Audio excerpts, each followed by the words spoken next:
வணக்கம், நான் உங்கள் கோவை கட்டெரும்பு. நம்ம இன்னைக்கு பார்த்தீங்கன்னா ஆடி மாதம் முதல் வெள்ளிக்கிழமையில் பார்த்தீங்கன்னா சிங்காநல்லூர் பச்சைநாயகி அம்மன் திருக்கோயில் வளாகத்தில் தான் இருக்கிறோம். வாரந்தோறும் ஒவ்வொரு வெள்ளிக்கிழமையும் ஒவ்வொரு திருக்கோயிலை நான் உங்களுக்கு காமிக்க இருக்கேன். வாங்க முழுசா வீடியோக்குள்ள போய் தெரிஞ்சுக்கலாம். இந்த கோயில் எங்கே அமைஞ்சிருக்கு, இந்த கோயிலோட வரலாறு, இந்த கோயில் இருக்கிற தெய்வங்களை பற்றியும் நீங்கள் தெரிஞ்சுக்க போறீங்க. வாங்க வீடியோக்குள்ள போய் பார்க்கலாம். கன்னிமூல கணபதியை ஃபஸ்ட்டு நம்ம வணங்கிட்டு இந்த வீடியோவை ஸ்டார்ட் பண்ணுறோம். மகா கணபதியை போற்றி. இந்த பச்சைநாயகி பட்டீஸ்வரர் இந்த கோயில் பார்த்திங்கன்னா சிங்காநல்லூர் வளாகத்தில் தான் அமைஞ்சிருக்குதுங்க. இதோ பார்த்திங்கன்னா வன்னிமரம் எவ்வளோ பெருசுன்னு பாருங்கள். சுமார் 300 ஆண்டுகளுக்கு மேலாக இங்கே அம்மன் வீட்டிலிருந்து பக்தர்களுக்கு அருளாசி வழங்குறதாக ஒரு செய்தி இருக்குதுங்க. முதல் ஆடி வெள்ளிக்கிழமை பார்த்திங்கன்னா கணபதி ஹோமத்தோடு ஆரம்பித்து சீரோடும் சிறப்போடு நடந்துகிட்ருக்குதுங்க. வீடியோவை அப்படியே தொடர்ச்சியாக பாருங்கள் நண்பர்களே.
देवं रचितं ओदाहारं राधाराधवं राधवं जयस्व वाजवस्व रामकृष्णदेशमाल कर्मणेः व्यनानविदाय मयूरवस्व परिशसि हरिः ओं स्वामिने नमः सिद्धर्वेदपारायण समर्पयामि अंबिका प्रियंता मंदरुष्म प्रियदाय मंदरुष्मदारज ओम जोबाहं पुष्पं वेदाः पुष्पवान् प्रजावाहन् पशुवान् भवति चंद्रबाबाः पुष्पवान् प्रजावाहन् पशुवान् भवति आजेवं वेदाः जोबाहं वेदाः आयुधनवान् भवति स्वामिने नमः वेदोत मंदरुष्माय समर्पयामि अंबिका प्रियंता अट्टपुष्प प्रियदाय अट्टपुष्पमुदारय ओम भामाय नमः ओम ज्येष्ठाय नमः ओम रौद्रे नमः ओम काल्ये नमः ओम गणविकरुण्ये नमः ओम वडविकरुण्ये नमः ओम वडप्रदवने नमः सर्वरूपिणे नमः दुर्गाय नमः गर्भगन्धे नमः पचेनाय अंबिका समेत पट्टीश्वर वरदेवताभ्यो नमः अट्टपुष्पं समर्पयामि अंबिका प्रियदा ज्ञान श्लोक प्रियदाय स्वाहं सूत्रमुदारया ओम आधर्मी मनुषीणवत्नी मनुष्य प्रिया ज्ञानावहारोग्यमी मेराम निषढुम्ललोषदिदं येरम्बशण्डमुण्डासिनी अम्बा शाम्भवी चन्द्रमौळी अवर्णा उमा पार्वती काली हैमवती स्वाद्यनयना काव्यायनी भैरवी सावित्री नवरणा शुभकरी साम्राज्य रश्मि प्रदा सिद्धरूपी परदेवता भगवती श्रीराज राजेश्वरी स्वामिने नमः ज्ञान श्लोकं समर्पयामि स्वामिने नमः द्राविड सूत्रम अगवल प्रियदाय अगवल अवतारजाम ओम தெளிவிதரும் அருளும் காணும் தெளிவிதரும் அருளும் காணும் கத்தினுள்ளே சிவமயமும் சேரத்தோணும் இதனில் நல்லபடி ஞானம் கூடும் அத்தான வேதாந்தம் சித்தி காட்டும் இதனில் ஒளிவிதரும் ஒருவி சொல்வார் உலகத்தில் உட்படமாய் ஆகி நின்றேன் மக்கணத்தி ஒக்கணத்தி இரண்டத்தி மோட்சத்தி ஆடை பந்தாடிச்சி காண சிவசக்தி ஆயவந்தங்கேணி வள்ளினி சுதந்திரக்காரிணி ஞாசரூபிணி அரசன் மகளான ஐய மீனாட்சி குணவள்ளினி பெற்ற நாயகியும் நீ நீண்டவளும் நீ நாளினி பாகவதல் வளர்ந்தவளும் நீ வாசரூபிணி கண்ணவள்ளினி உண்ணாவளையும் நீ பகவாயினி கோடினியே உலகமான வேலே சொற்கள் பேசி அடங்கள் செய்தே அவசி புரிந்தே வேளோ சக்கரமோ ஆசனமோ சிங்காண்டோளோ சிங்காடல்லூர் குடிகொண்ட நாயிகே அழகான காஞ்சியில் புகழாக வாழ்ந்திடும் அம்மை காமாட்சியுமதே சுந்தரி நிரந்தரி சுந்தரவாரத்தை உனை கண்டு தரிசித்தவர்கள்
இந்த கோயிலை பற்றி ஒரு சில வார்த்தைகள் சொல்லுங்க ஐயா. அன்புக்குரிய பக்தவடி பெருமக்களே, அனைவருக்கும் வணக்கம். நம்ம திருக்கோயிலானது அருள்மிகு பச்சநாயம்மன் திருக்கோயிலானது 500-600 ஆண்டுகளாக பழமை வாய்ந்தது.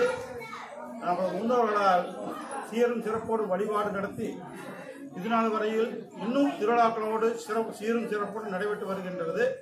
ஐயா சாமியோட பேருங்க ஐயா?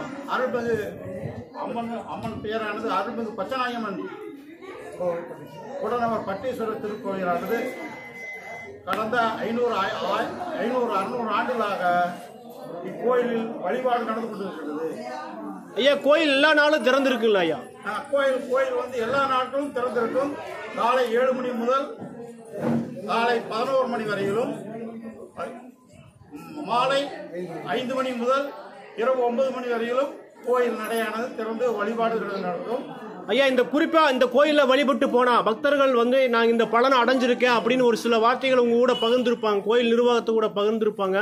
குறிப்பா மக்கள் சொல்ற விஷயம் என்னவா இருக்கும் ஐயா? அது இங்க வந்து திருமண காரியங்களுக்காக எல்லாரும் வேண்டிட்டு போறாங்க. திருமண நிகழ்ச்சிகள் மற்றும் குழந்தை பேரு மற்றும் இதர நோய் தீர்ப்பு குறைகள் எல்லாம் வந்து அம்மனிடம் வழிபாடு நடத்தி அவர்கள் குறைகளெல்லாம் நிவர்த்தி பெற்று வளமுடன் வாழ்ந்து கொண்டிருக்கிறார்கள். ஓம் சக்தி. மகிழ்ச்சி ஐயா, மகிழ்ச்சி.